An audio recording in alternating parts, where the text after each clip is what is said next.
justice. We need it right now. Check. Thank everybody for coming this morning. Check. Can y'all hear that? Is that a lot better? Check. Hey, y'all give it up for my brother Jinx, Clarence Williams.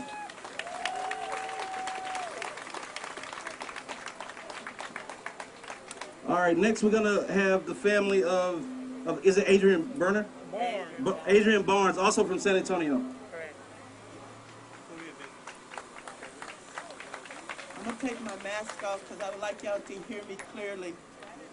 First of all, I want to give honor to God. Trust, God has brought me and my husband through this for the last 11 years. My son, Adrian Barnes, I'm going to give you a little background on him. He graduated from Judson High School 1999. He graduated Kubalani. He went off to college, got his degree, came back home to be killed by Bexar County Sheriff Wendell Morris. Wendell Morris' wife and my son's girlfriend were BFF, as they put it. My son been at this man's house. My son watched football with him. They went out together. And at the night that they killed my son, June 13th, 2009, my son and his girlfriend was beefing, but not where he had to be killed. He did not put his hands on her or anything. Matter of fact, he was being very apologetic. Okay? He went to Wendell's house. He got a text. He was working. My son worked 3 jobs. Because he was helping us, his family. He worked at Gold's Gym as a physical trainer. Then he helped other kids with Baby McClinton, lesser young men that wasn't blue chippers. He helped them so they can make the football team, basketball team, any team that they wanted that they couldn't do. My son worked with them at the gym so they can achieve that goal that they wanted. Then my son also worked as security guard at night. So my son was not out being thuggish or anything like that, as we put it, okay? He was looking for his girlfriend. He couldn't find her. This is all, sir, this is all in the deposition. This is all in the grand jury statement. Looking for her, he couldn't find her.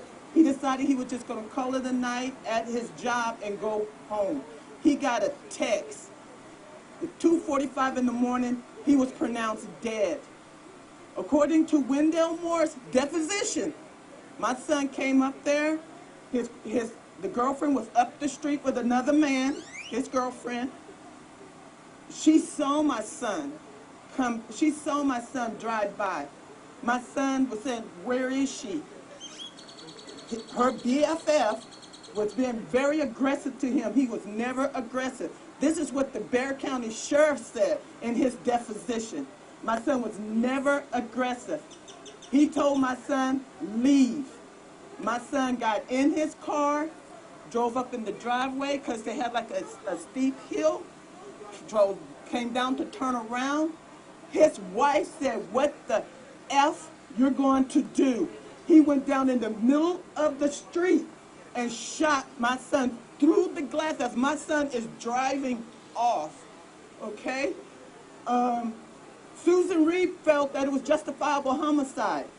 The little girl, the wife of the Bexar County Sheriff, niece, made her statement and said, "I heard my auntie call his girlfriend and said, 'Does Adrian have a gun?' She goes, 'Yes.'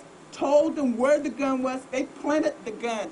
The medical examiner, when he finally got there, by the way, my son died amongst enemies.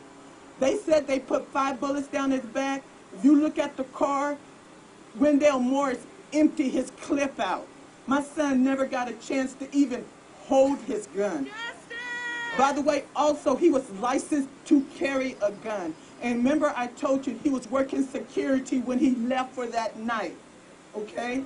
So there was no reason for Susan Reed to not prosecute Wendell Morris. He was not prosecuted. My son didn't put drugs in his system. My son was an athlete, 100%. He valued his body like a temple. He valued God. God was his direction. When he was on his breaks, he would go upstairs in Gold's Gym and read his Bible. My son was not no thug that could be just shot down and killed like you would treat an animal better than they treated my son.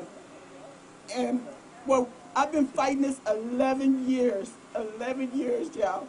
Every time I thought somebody would take the case, I went to the Texas Rangers, I went to the FBI, I went to the CID. I've been fighting till I got myself sick, and I had other kids that I let go just so I could get justice for my son. And as of today, you are the first people that's hearing my son's story. Y'all are the first. I would just like to say something. I'm the dad of Adrian Barnes. All I want is justice. Do you understand me? Justice. Bring it to court and let him be governed by his peers. So it has told my family apart. We're just holding on by the trust of God. So you put God in your life. Someday this matter will be resolved. This bill must be passed. Do not give them a reason to kill any more bodies. Thank you. God bless you.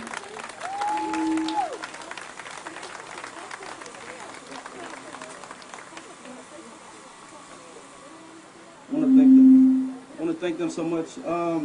Up next, we have another victim of police violence, but they happen to still be here today.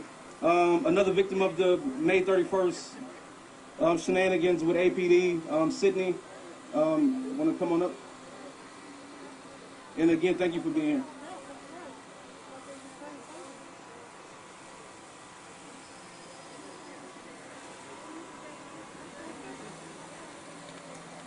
Hi, my name is Sydney Buehler, and on August 1st, we had went and fed the homeless and came out to protest our friend Garrett Foster, who got shot in the protest.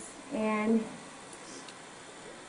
while we were out there, we had went and blocked the streets, and the officers just started like pushing everyone back with horses and trampling over everyone, and pepper spray and dousing the whole crowd with pepper spray.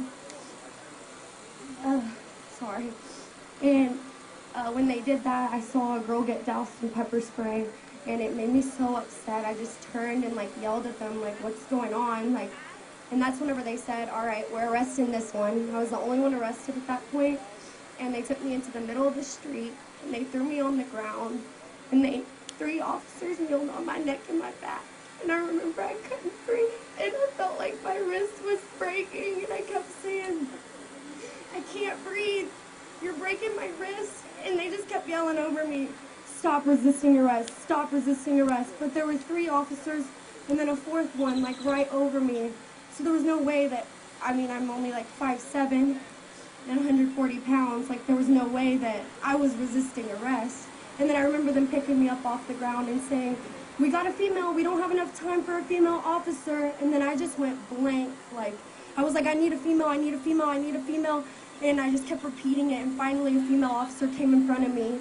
And there was actually a female that was kneeling on me, and a female officer came in front of me, and she was like, hey, I'm here. And that's when they searched me and threw me in the back of the cop car for a couple hours with no air conditioning. But yeah, I just wanted to share, I'm glad that everyone's here. I'm glad that we get to do this together. I've heard so many tragic stories and been beside so many people that have been brutalized by the police whenever we were protesting, and it's just horrible. My friend had, when he was arrested, they pinched him, and they said, and when he jerked his arm, they said, that's resisting, and they charged him with resisting. So, like, it's just been constant excessive force and brutalization. And yeah, I just wanted to say that. But yeah, thank you. Thank you.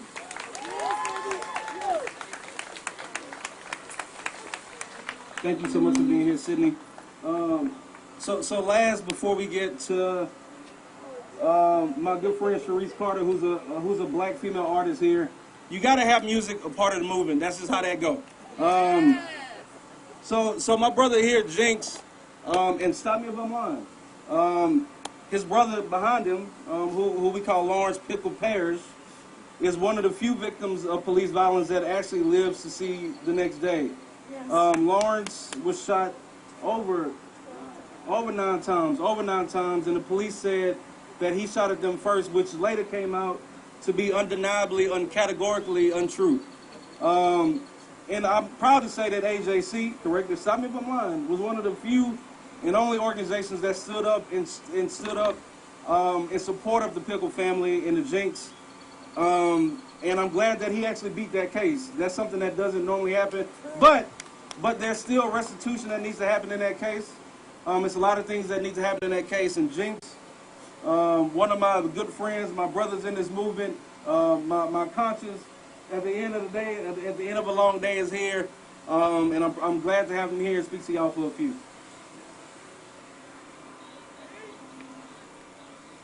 First off, I'd like to say that we are humans. We are men first. We are men when we go to sleep. We are men when we wake up, at least. It makes no sense for me to look past that, whether you have on a badge, whether you have on a hard hat, whether you have on boots, whether you have barber clippers in your hand. There's no reason for me not to be able to stand and protect myself if you physically do harm to me for no reason. Where I'm from, we live in a place called reality. And in reality, as a man, I have the right to protect myself and my family, no matter where I am at. And so I guess somewhere along the road, we just figured that the money and the titles gave you a right to do as you please to me, and if I say something, I'm wrong. No, you're not. My brother Lawrence Parrish was shot 12 times April 7th. Before George Floyd, before Mike Ramos, before this young man standing right here with her mother, right here, with her family, twin. Before all these things happened, we had a right as a community. We had a chance as a society. We had a chance as one of the most powerful cities in the state of Texas, the only blue city in the Red Sea, to do the right thing. It was already publicized that it was wrong, and it didn't get done. No justice, no peace. So we haven't had no peace in my family for years.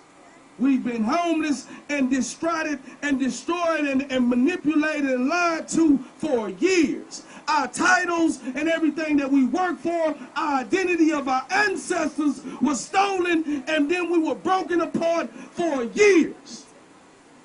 But he had to survive those 12 shots in a jail cell.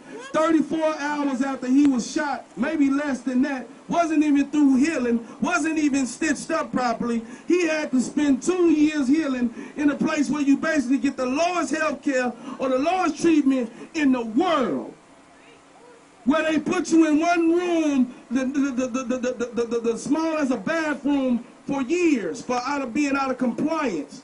But now today we're watching movies, right? We're going on YouTube. We can look at our phone and the treatment of black people and in jail and out of jail because he had to sit in jail the time before he got out, and they said he never did nothing. And we still sitting here today talking about George Floyd, right? We still here today, the first beginning month of this year in Austin, Texas. We lost about 3 people to the APD.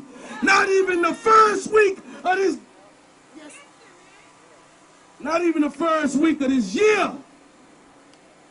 And we still here. Now we here to bring on an act that says in reality I should be able to defend myself And you don't have a right to choke slam me, put me in the headlock, grab my girlfriend, her mama, and the kids, and put your foot in their butt because we pay you, and then if we hit you, we go to jail. If I get you and stop you from hurting my wife, my mother, my daughter, my brother, my son, I'm going to jail. Not anymore. We got people that's going to stand and we're going to protect them. We're going to fight with them. We're going to unite with them. And so I don't even want to take all the time because my brother is still here. No, we ain't got the justice. We still living under the lies, the death threat from the APD. Oh, he's a cop killer. They talked about us like dogs. We ain't no dogs. Pharaohs, kings, and queens. Now you tell them about your baby. Good morning. My name is Elizabeth Gonzalez. My son was the first murder of this year, January 5th, 2021. They haven't mentioned it on the TV, nothing. Why? Because it's minorities. We're minorities, you know? Sorry. What got me outraged is my son was going home because a cop was coming out of a gym. He was already pissed off. Okay, my son cut him off. All right, cool. Well, he started blasting. I must unloaded a clip. And then when he got to the side, telling us other people, oh, he's got a gun. My son never had a gun. There was no gun in the vehicle. There was no gun in his hand. That cop is lying. But it's okay for them to lie and get away with it? No, it ain't. If it was us, oh, hell no. We couldn't breathe right now. We'd be in jail. Let me breathe. The two cops that killed my son, one that unloaded the first clip, that came out of a gym, he was a civilian. Well, charge him as a fucking civilian. He's getting caught. You know? Come on. Another thing. The other cop, the second cop, oh, he listened to him. He unloaded another clip. So you tell me how many bullets is that in my son before all this? He got shot the first time when that cop started pulling things. They say my son was shot. No, my son didn't have a gun at all. Each time he complied. Watch the video. You'll see it on YouTube. My son's hands are like this all the whole time, and they still shot him 2 months ago. I'm still recovering. I can't even really speak, but I'm trying to because I'm trying to get my shit together. They don't know how much they hurt us and take our kids away from us because the way they profile them, because of the way they look. That's messed up. And he is right. And now I don't even trust the cops. Should I pull over or should I just run off? What the hell? That's the truth. I'm scared to drive my freaking car because I can't trust police. So if I'm in a situation getting raped or whatever, I might as well get raped because the cop ain't gonna worry about it. Oh, it's a Hispanic lady. Come on now. We need to get together and unite because they separate us of the black and the brown. We're gonna unite again. We're gonna unite again. We are the Hispanics and the black. We're gonna unite because they separated us. But you know what? That don't mean nothing because it's all on us how we take on. And we're gonna take the streets. If this needs to happen for everybody, it does not need to continue. And the two cops, Gutierrez and Serrano, they're still patrolling right now. The other cop, come on now, and what I was told, seriously, FYI, hey, these cops are all on steroids. Is that cool? They don't even drug test the guys who fucking killed my son. Why? Because he's a cop. Steroids. These cops are on steroids. They're pumped up, and I ain't even lying about it. I heard it from the hood. It doesn't matter. Test these motherfuckers again. Thank y'all, brother.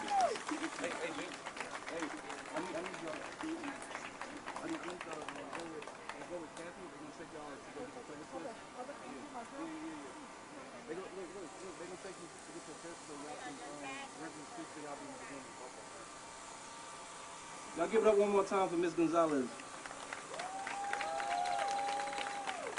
Like I said, anybody that actually knows the history of movement work and did just start activism last week or last year, know that you got to have two things. You got to have food, you got to have music. And at AJC, we are always proud to support local black artists, black female artists. One of my good friends, Ms. S. Carter, Ms. Kat, Sharice, She got a movement song that she wrote. She gonna perform for us. Yeah. Give it up.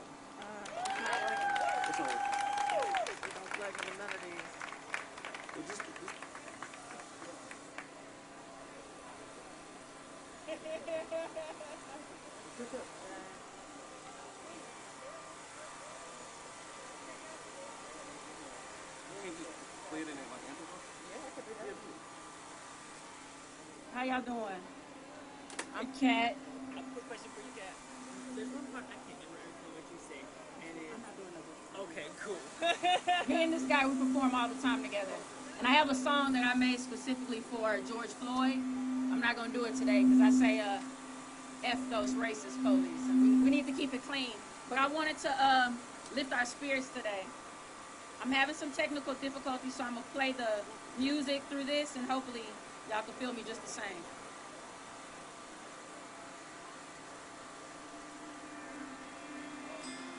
Don't let the heat steal your soul. Don't let it make you feel like you're all alone. Don't lose your hope and your sanity. Just listen to my words and feel the energy. Let the music catch you now, so high you won't come back down. You gotta feel it. Now pick up your feet and move with the beat. I know you want more, so lose your seat. It is the time for you and I to go for the goal and take the fight. Nothing can stop us as long as we got us. We're armed and we are gonna fight for what belongs to me. Hey, we're fighting for the dream. Yeah, you know just what it means. Let yourself be free. Don't let the weight of the world bring you down.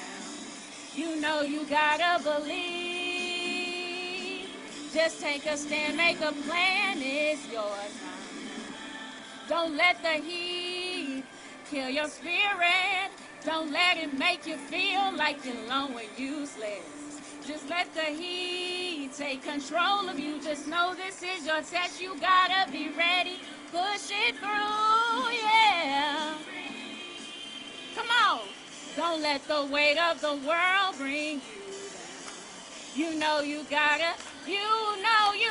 to believe. Plan is yours now. It's your time now. It's your time now. It's your time. It's my time, our time now. Oh, yeah. Hey.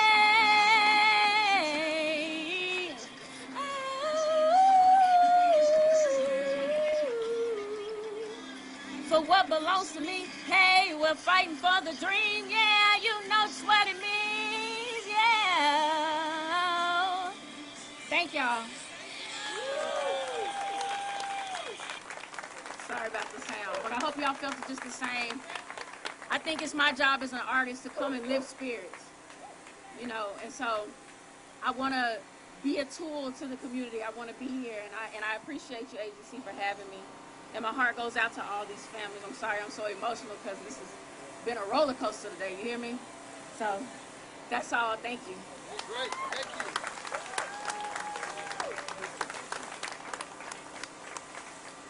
you. Y'all give it up for Sharice one more time. Sharice. All right, this next artist, a man of many talents, beautiful dreadlocks, as you can see. Was on Def Poetry Jam. He was on Def Poetry Jam, and he also, I think, really important, is a black man that owns his own water company. We need more of that. We need more of our own water. I don't know what he's gonna do, but he came down from Houston. A brother of mine. I'm glad you can be here.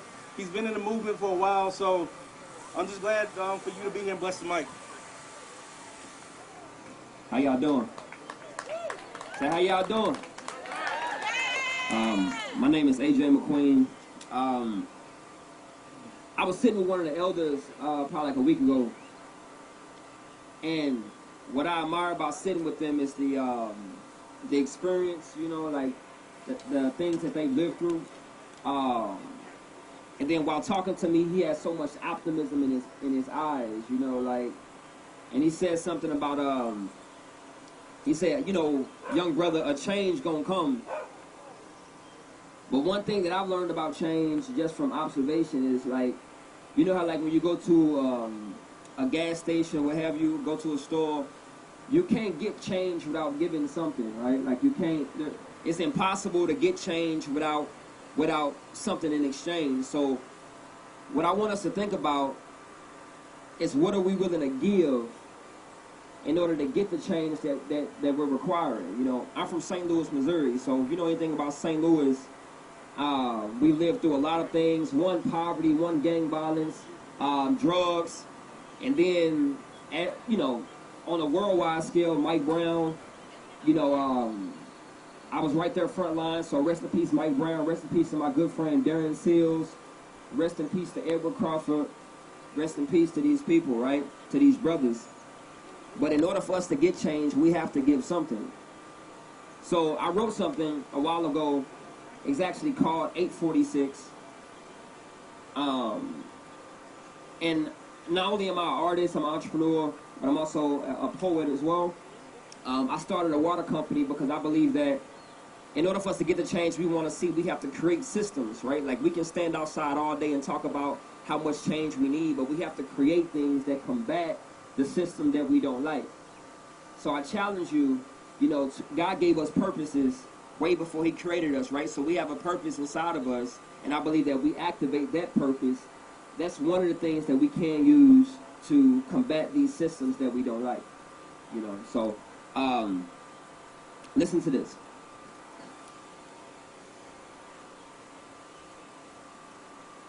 Today I seen another black man die.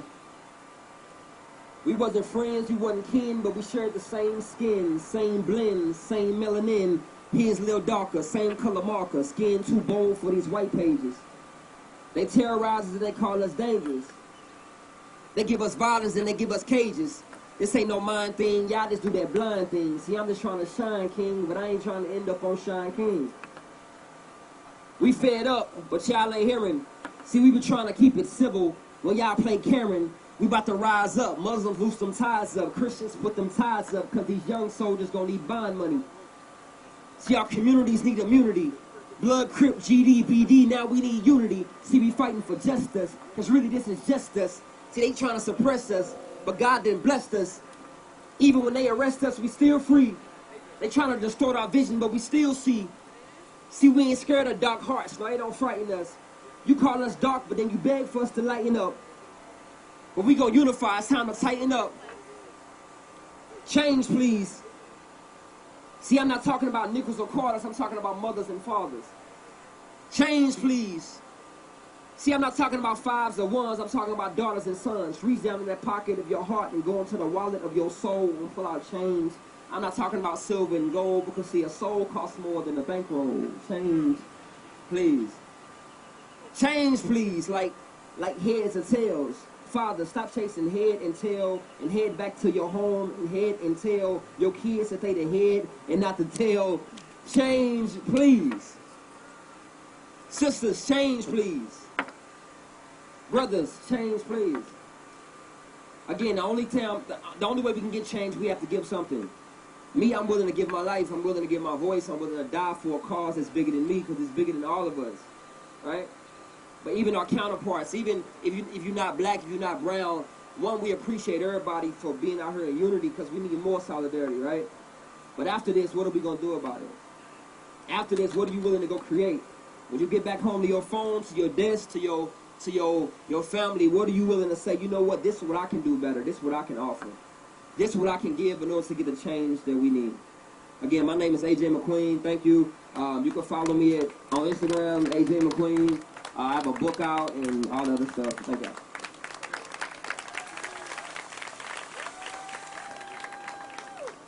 Good morning, everybody. My name is Robert Williams. I'm the founder of the Alliance for a New Justice System, an organization that was founded to fight for protected policy and legislation for the families and the individuals that you've heard this morning who have been affected by police brutality and by the systemic racism in this criminal justice system.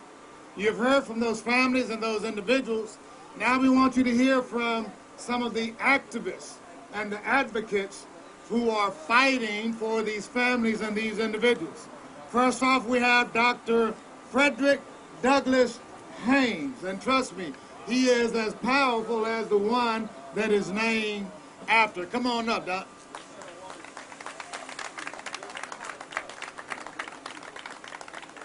Thank you so much. I'm glad to be here because it's essential that we stand up, remembering the words of the late, great Tupac Shakur, who challenged us by saying instead of a war on poverty, they have a war on drugs so the police can bother me. It's almost as if Tupac anticipated George Floyd. Perhaps Jay-Z anticipated George Floyd when he said, my mind been through hell, my neighborhood crime central where cops lock you up rather than trying to defend you.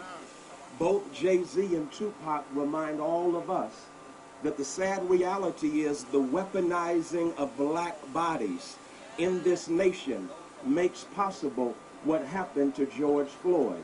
And so George Floyd can't breathe. George Floyd innocently pleading for his life, doing nothing that would call for his life to be snatched from him. And as a consequence of George Floyd being murdered brutally and savagely, we are now in the midst of a racial reckoning right here in these disunited states of America. A racial reckoning. The word reckoning, etymologically, it means appraisal or judgment. So let's do a brief appraisal of a policing system in this country that weaponizes my body simply because it's black. And as a consequence, if I am perceived as a suspect, I lose my life. But Dylan Roof can shoot 9 worshipers in Mother Emanuel right there in South Carolina. And not only is he arrested without a brutalizing incident, but he's taken to get a bite to eat. Why? Because the whiteness of his body is not weaponized like the blackness of the body of George Floyd. And so the George Floyd Act, the George Floyd Policing Act, it deals with this kind of racist nonsense that basically says black bodies are weaponized, and since black bodies are weaponized, we cannot trust police officers who have been infected by the disease of white supremacy in these disunited states. And so with that being the case, we have come to Austin, Texas to honor the legacy of George Floyd and say to George Floyd, a native Texan, your death is not in vain. Your murder is not in vain.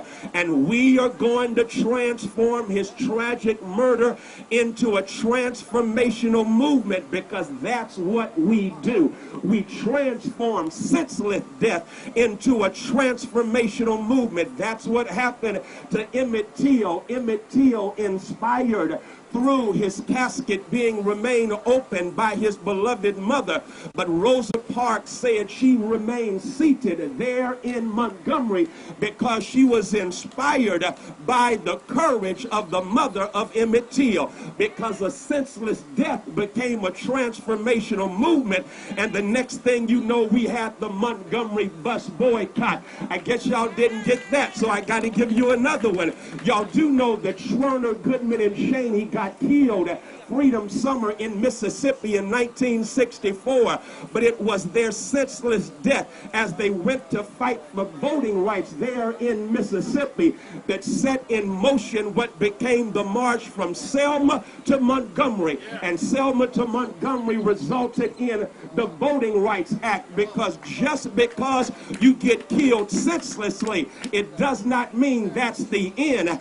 Death is not the end, but those of us with conscience and courage, we pick up the mantle and we turn that death into something meaningful. And so that's what we are here to do today. We are here to say, Texas, pass the George Floyd Act. Texas, it's time for us to not just reform policing, but to reimagine public safety and transform what it means to serve and protect so that we can have liberty and justice for all.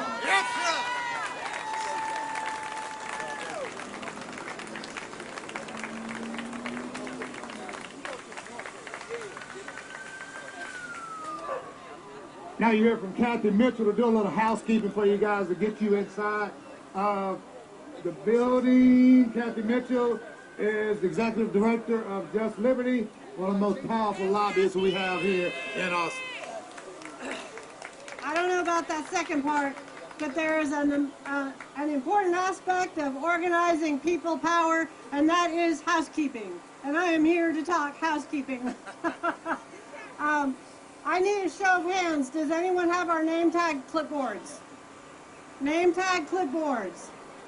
Yes, somebody right here with a name tag clipboard. If you are going in to testify on behalf of George Floyd in any way, shape, or form, please go get a name tag. If you are a member of a family, please go get a name tag. We are going to start sending people through the testing tent. You're going to have to do that on the whole other side of the building.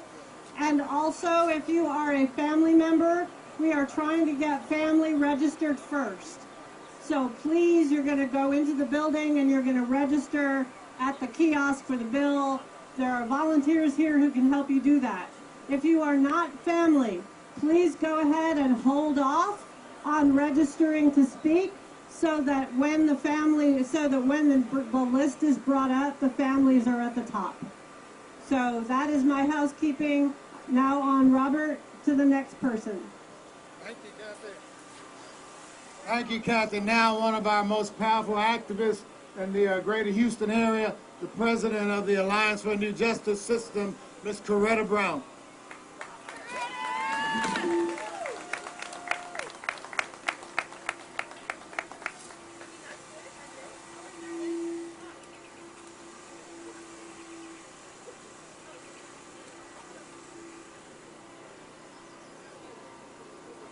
My name is...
Good morning, everybody. Will Dupree here in the KXAN live studio. Thank you all for watching our stream right now. We are listening in as several different groups and representatives from them are speaking in support of the George Floyd Act, which will be heard in a House committee today. We are going to be covering that proceeding, so please stay with us on KXAN as we continue to do that. You can find more information on our website, that's kxan.com. But let's go back to this rally that's happening just outside the Texas State Capitol and listen as a speaker is beginning. Use this model or they may create their own. But today we have been called to rally in support of a new day in policing. No longer are we living in the days of runaway slaves and cotton picking. Gone we say are the times of Jim Crow and separate but equal. Yet we hear local African American police officers filing complaints of racial bias on the job. We have signed their petitions circulating on social media calling to eliminate white supremacy from the police force.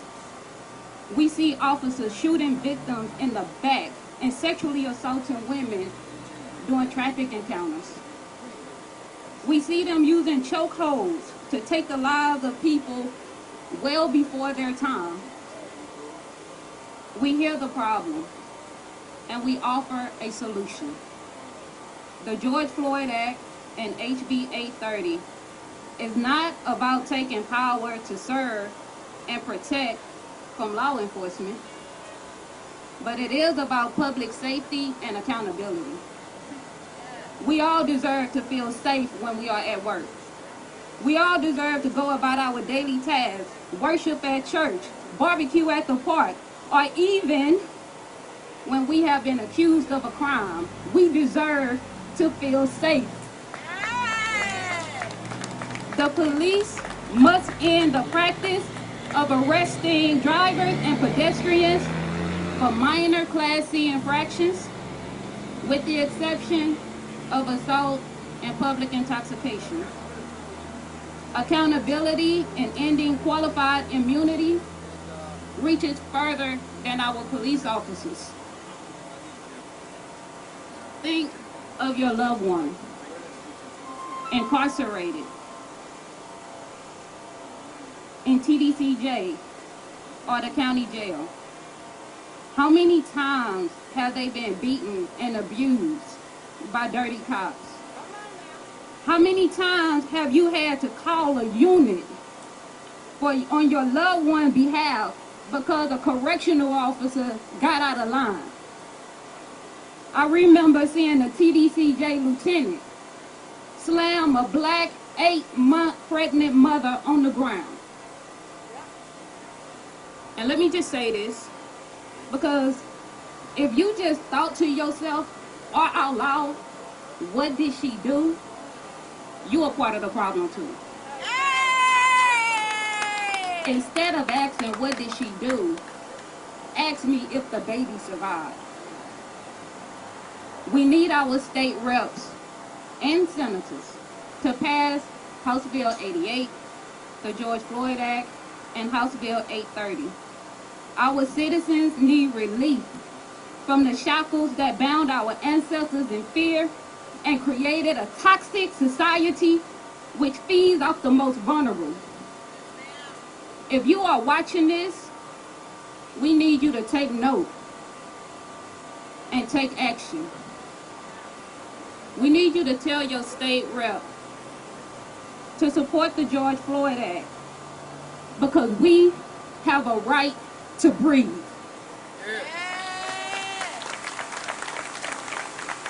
Thank you, Coretta. Next we'll have one of the most fierce advocates for criminal justice reform, not only in Dallas, not only in the state of Texas, but in this nation, and that is the President and Executive Director of Next Generation, Reverend Dominique Alexander.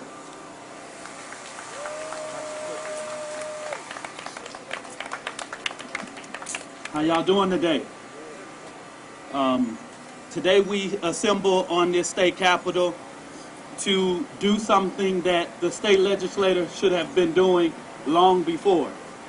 We are here for something that is long overdue. George Floyd was not the beginning of yet police brutality. George Floyd was a call to action that brought everybody, every color, race, color, and creed together this summer to demand justice, demand accountability towards police brutality. This bill gives us a stride forward to allow for us to be able to hold the system accountable that have looked at my black body as a target. State of Texas must do and must pass the George Floyd Act. We need everyone to stand in solidarity throughout the state of Texas to push every amendment to pass. Make sure that Governor Greg Abbott prioritized the George Floyd Act. Texas has been held hostage to police unions who have only pushed the agenda towards continuously allowing these problems to happen. We have been here for Sandra Bland. We have been here for Botham Jean, Tatiana Jefferson, so many different people who have died at the hands of law enforcement. I hope that in this legislature, we can do something different and fight together. Black, blue, green, yellow, whatever you are, it's imperative that we do this together and demand justice for all. Demand justice for all of the victims. We are here today because we are saying the names of all the victims, not just George Floyd. George Floyd you saw on these cameras. But there are many countless names like the Diamond Rosses. There's many countless names like the Jason Harper. There are many countless names like the Genevieve Dogs. Many names that you don't see on a hashtag that go viral every day. But their life matters as more as George Floyd or Breonna Taylor or Ahmaud Arbery or all of the names that you see on the national television. Our pain, what moves us is because the countless names, the countless victims. We are here for the George Floyd Act, but we are here for all. Demanding justice for all. No matter what zip code they die in. From Minnesota to Los Angeles, from New York to Oakland, from St. Louis to Dallas to Austin to Houston. We are all in this together. Yes, sir. We are all in this together to make sure the people who are hired to protect and serve are held accountable and has a system of accountability just like me and you as a citizen. But yet in America, only in America, does a black man die at the hands of law enforcement and the headline says that it's the George Floyd trial. It's not the George Floyd trial, it's the Derek Chauvin trial. It wasn't the Trayvon Martin trial, it was the George Zimmerman trial. Yeah. You're speaking true, bro. This is the America that we live in. Where black people are subject to target, where black bodies are devalued, and yet we stand together to say, enough is enough. I ask that everyone do this. Don't email, don't mail, pick up the phone and call your state legislatures. Demand accountability. If they don't answer your call, go outside their offices. If they don't come to their office, go outside their houses. Because at the end of the day, if we cannot be safe in our own home, Botham Jean, if we cannot be safe with our own nephew, Tatiana Jefferson, then we must demand and do everything that we can to demand accountability and demand laws to be changed. The Texas Municipal Police Association should not dictate whether our bodies have values or not. Police unions should not dictate to this state legislature whether these laws need to be intact. We know these laws need to be intact. Study after study, data after data tells us that this stuff needs to change. The culture of policing needs to change.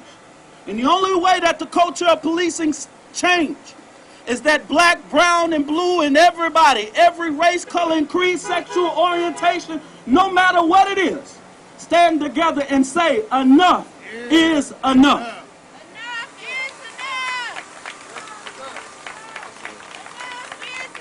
Thank you, Dominique. And right now we have what I consider the epitome of courage standing before us in the form of a young 19-year-old man who will stand before you today because his father cannot stand here as he was murdered by the police. Mr. Antron Scott from San Antonio.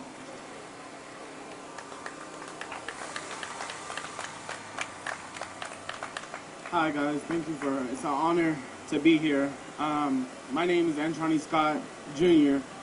My dad was killed February 4th, 2016 in San Antonio, Texas. And I'm here standing for justice for him. Justice for all the family, including me. Losing my father at a young age, not being able to see me graduate, it's hard.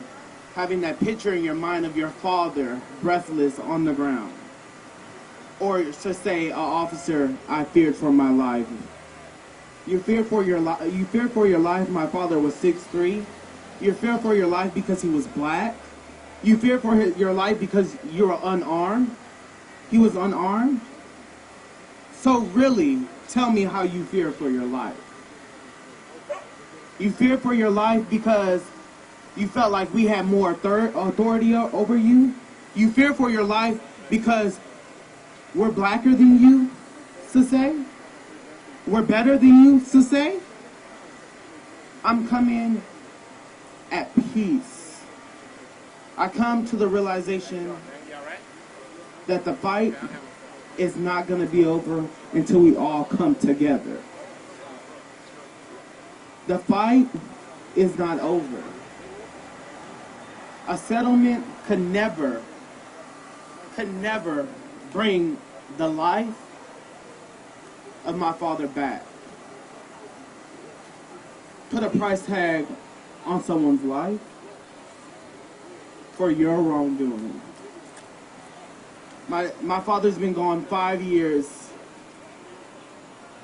5 years, and I still have no justice. 5 years, and I still don't have any justice. Case is open, but due to COVID, there's no court open. So you mean to tell me you're gonna stop and hold because of COVID? When someone took an innocent life, not only did they take an innocent life, they took a uncle, they took a son, they took a father, and now we want answers. So I'm standing on the behalf of all these other families. We want answers. We want answers. We want answers. It's hard.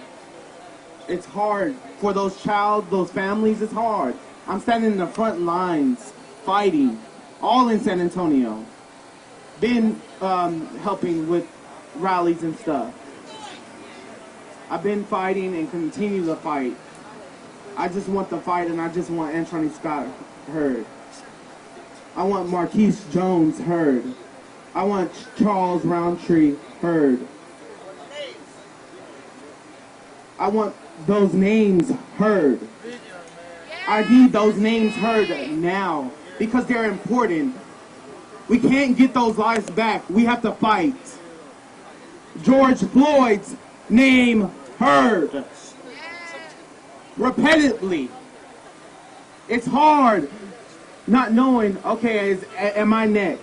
It's hard to say, okay, if something happens to me as a young black male, not only did SAPD kill my father, but to call them for help and to know if I'm next, if it's gonna be me next, if it's gonna be me next. That's the question. I want answers.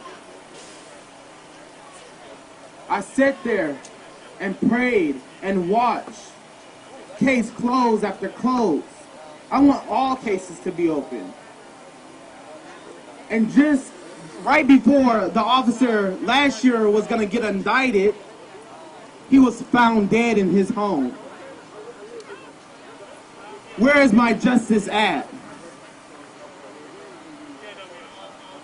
A price tag is a justice? A settlement is a justice? These officers, and not only these officers, these chiefs of police needs to be reconciled for real. Chief McMahon of San Antonio. Oh, and it gets better. Austin PD. I've been in rallies down here. It needs to stop. As a 19-year-old, it needs to stop. If I can say it, 45-year-old, 50-year-old, however old you are, you need to be putting your foot down and stopping it and continue to fight. If you want equal opportunity, You know, I love what Martin Luther King says. He says, injustice anywhere is a threat to justice everywhere. Let me repeat that one more time. Injustice anywhere is a threat to justice everywhere. It is. So if we don't have justice right here, we're not going nowhere. We need to fight and continue. They're sleeping comfortably while I'm shaking up at night crying. Or December 7th come around and my dad's birthday is there, crying. Can't spend time with him because our life was taken. Families' lives are being taken. We struggle while their behinds is sitting, relaxed, calm, complete. It's hard. I wake up every day just defeated. But I'm going to continue to fight. And then there's also, we must learn to live together as brothers and pursue together as one. Not individuals, as one. So justice for all. Not justice for whites. Not justice for one. Justice for all. God bless you. God bless you, young man. We're getting ready to close out. We have a couple more speakers. We also have George Floyd's brother who is here with us today. But before he comes up, it's not only black and brown men that are being killed out in the streets. It's also black and brown women. So I want to bring before you today Miss Shelley Baker, the founder of Just Say Her Name out of Houston, Texas. Come on, Shelley. Then we'll bring up George Floyd's brother.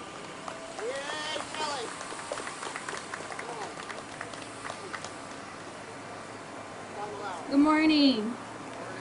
My name is Shelley Baker, and I'm the co-founder of Say Her Name Texas. Say Her Name is an organizing collective focused on addressing how police violence and other social issues impact the lives of black women. I founded Say Her Name last summer, shortly after would have been Breonna Taylor's 27th birthday. I organized a Breonna Taylor rally in Houston, which centered the experiences of black, cis, and trans women who were murdered by the police. I also believe protest includes action, so I passed out different information on how people in the crowd could contact Houston City Council and ask them to take money from the police budget and invest in our black and brown communities. As you all know, that didn't happen, but that's okay. We're still fighting. We're still fighting to make sure that our black and brown communities are invested in, because that's what keeps us safe. Afterwards, people kept contacting me, asking me what was next. It was both exciting and really, really sad, because people were hungry for how to take action to protect our communities, to protect our black men, to protect our black sisters and our black women, and to protect our black children. A few years ago, I remember sitting in my apartment when I heard a knock at the door and shouts of police. I opened the door and I found 2 officers standing there with their guns drawn. When they saw what I looked like, a light-skinned black woman, they put their guns away and explained that they saw the bottom door open at the stairs and they just wanted to check it out. I have many stories, as I'm sure a lot of us do.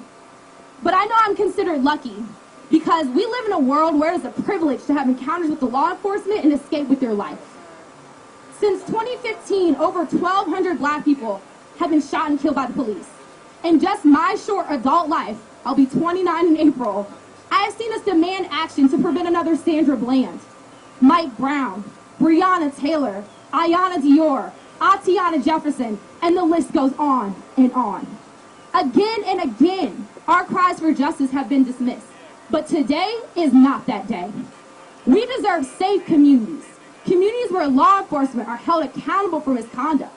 We deserve safe communities, communities where people aren't arrested for minor traffic offenses.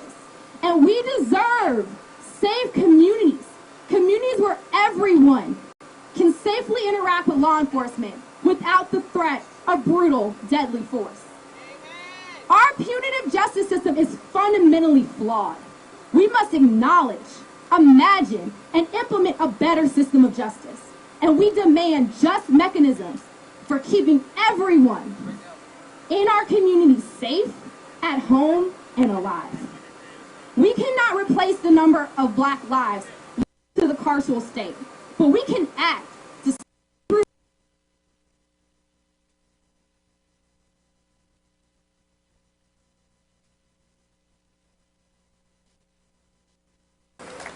Okay, now we will bring up to you Mr. Travis Haynes, who is the brother of George Floyd, but also, just to show you what kind of support that he has, come on up, Mr. Travis. We'll also have standing with him the president of the Texas NAACP, Mr. Gary Bledsoe. We'll have the president of the Houston chapter NAACP, Mr. Bishop Dixon. We'll have two of the most fierce advocates of criminal justice reform we have in the Capitol, and Representative Jasmine Crockett and Representative Ron Reynolds, and also representation from the Texas Coalition of Black Democrats and Candace Matthews. It's on you. Hi, how y'all doing? First of all, I want to give all my honor and praise to God. And I thank y'all for being here. I'm here because I am a human being. I am not just African American. My brother, my friend, wasn't just African American. He was a human being. And what was done was injustice. And from what I see with my own eyes, he didn't die there. He was murdered in Minneapolis. And then I ask you today, and I thank you today for coming and speaking with me, for coming and rallying with all these other senators up here with me. You know, it's an old quote that I have, and I say it all the time, and I make people understand this quote that I have. Opportunity never disappears. It only goes for those who go and seize it. You have to seize this moment and understand that we all are human. We all deserve to be treated right. We all deserve to be treated like a human being, like we were born and raised. We all bleed red. We all are each other's brothers and sisters. My brother wasn't biased. My friend wasn't biased. My best friend wasn't biased by a long shot. And I thank y'all for not being biased and fighting with us, fighting with the family, fighting for your culture and fighting for the black culture, which is going through this. Now, I can go on and on about this, but it's common sense. If you put your knee on the ground for 8 minutes and 46 seconds, just see how they feel. Just your knee. Not with the uncomfort, with no cushion, like a human being up under it. Just put down on the ground and see how they feel. And then you understand what my brother went through, what my friend went through, the guy that I raised went through. I thank you. And I'm not done yet. Thank you. Let me say very quickly, thank you, Brother Robert, for... Speak up. Thank you for organizing this rally. James Dixon, President of the Houston NAACP, with our State President, Gary Bledsoe, Representative Ronalds, and Representative Crockett.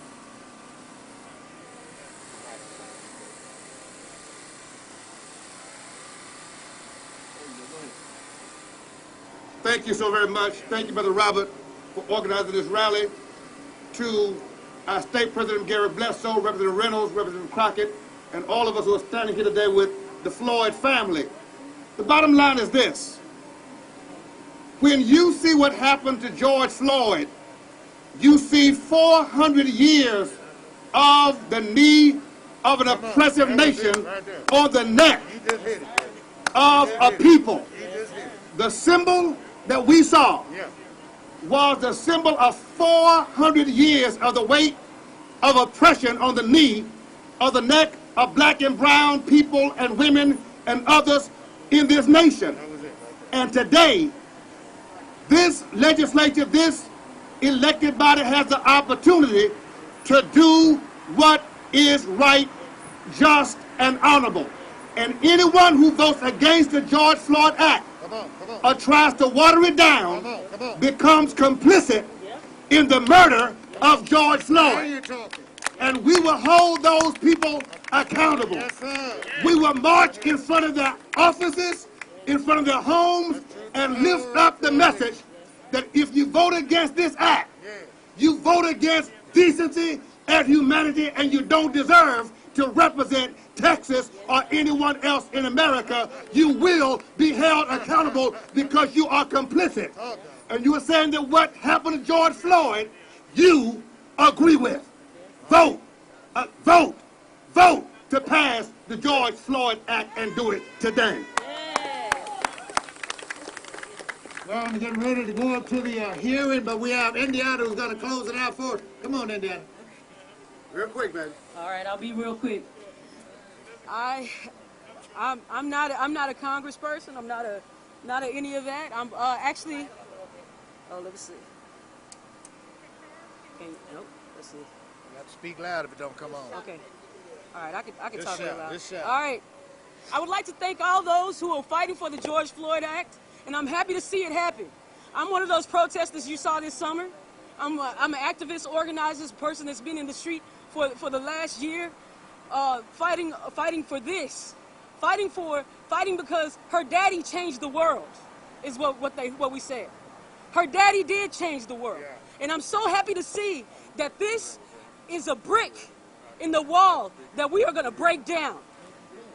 And I want to say they're going to ask us after this is done, are we satisfied? They're going to ask us because they ask us every year. Because they say our oppression and injustice and our inequalities and inequities are further and further in the past. And yet, still, we add hashtags and hashtags created by the repurposed slave catchers, because that's what they are. We add those lists day after day after day, but they're going to ask us if we are satisfied. So I want you to tell them what Brother Malcolm said. He said, if you put a knife in my back 9 inches and you pull it out 6, that's not progress. If you pull it all the way out, that's still not progress. It is only when the wound begins to heal that we can ever say this is progress. This ain't progress, but it is progress. It's progress, it's a start. But don't be surprised when we are not satisfied and we ask for more. Don't tell us that we will be okay with little, because this is a lot, but we will come for it all. Because brick by brick, wall by wall, we will make the system fall. And this is a brick, but we're bringing a hammer. And this is the spearhead. So just know that this generation that's up now, is not passing down generational struggle. We won't be telling our children how to walk.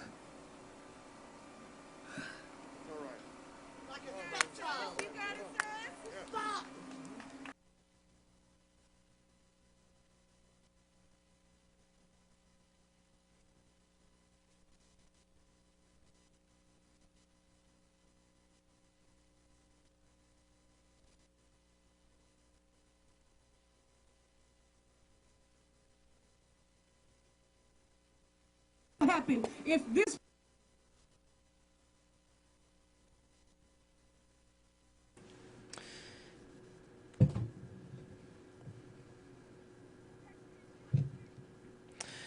Bear with us as our live signal from the outside this Texas State Capitol has some interruptions there, but it appears it's come back now, so let's take a listen again as this rally appears to be wrapping up here shortly. President of the NAACP. He also has national influence on the matters of redress, which we're talking about right here today. Our state president, NAACP, Mr. Gary Bledsoe. Robert, thank you. I want to thank everyone for being here. And I want to say from the bottom of my heart, I bring the support of all the NAACP from around the state of Texas for HB 88. I want to just briefly talk legislation with you because I think that would be my role here today. What we see happening here at the Capitol is there is an effort right now to basically gut HB 88 as written, to really change the nature and the ability of the bill to actually bring about the kind of change that we need. We saw so many of you turn out here and protest what happened to George Floyd. It was a beautiful sight to see so many white faces and brown faces in addition to the black faces that were there. But we can't stop there. What do we need you to do?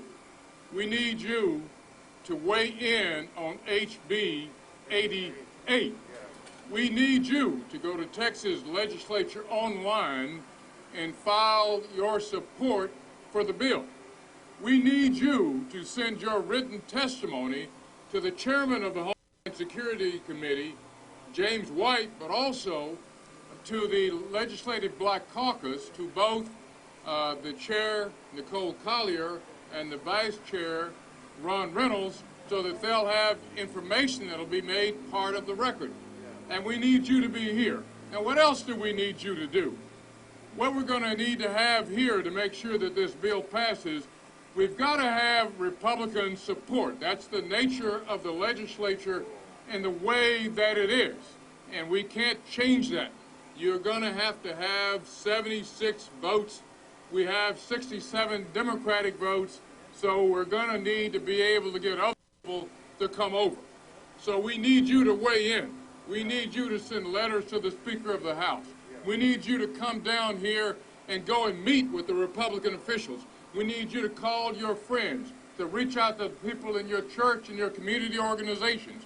They need to hear numbers, because right now there's a feeling that this is under the light of day. And as long as there's a feeling that it's under the light of day, nothing will change. We saw last session what happened with the Sandra Bland Act. It changed immeasurably.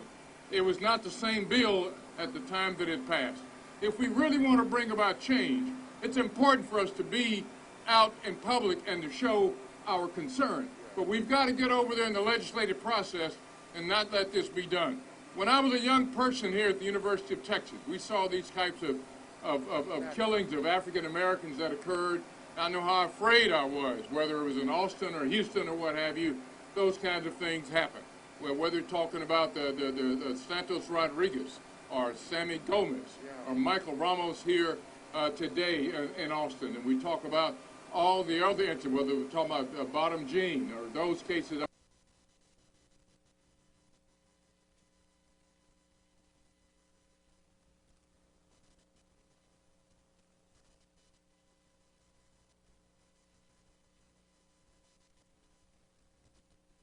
The nature of the bill, but you can change that. It takes the people to demand to the governor, to the lieutenant governor, and to the leadership of this legislature that we must stand with HB 88 as it is written, because it is designed to do what is needed in the honor of George Floyd, someone who gave his life so that we can make for a better world.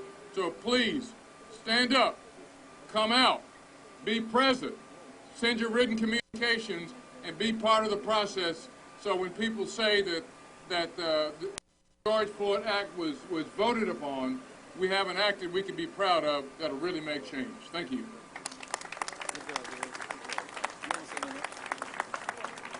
All right. So this is what we're about to do. We need everybody that's going to testify for the bill today to follow. We got some awesome volunteers right here with the George Floyd banner. We're going to walk you around to the north side of the building. We're going to get you tested, because we're still in COVID world. Once you get tested and you're approved, you'll be able to go in. And once you go in, we're going to show you how to register on the kiosk to sign up for the bill and all the good stuff. We'll feed you, because I think we'll be here for a little bit. So yeah, let's share our voice and tell our reps why we want this bill passed. Thank y'all for being here today. Thank y'all for this part. But now it's time to go to work on the inside. So let's go.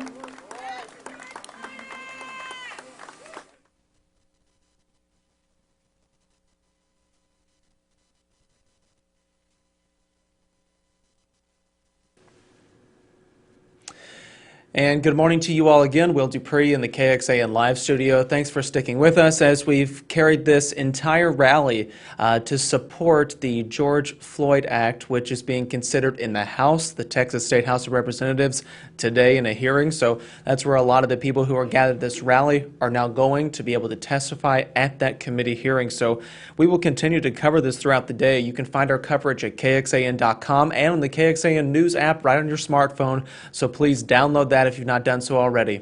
Thanks again for watching. Please, everyone, stay safe, be healthy, and take care. We'll see you back here throughout the day with additional updates. Talk to you later.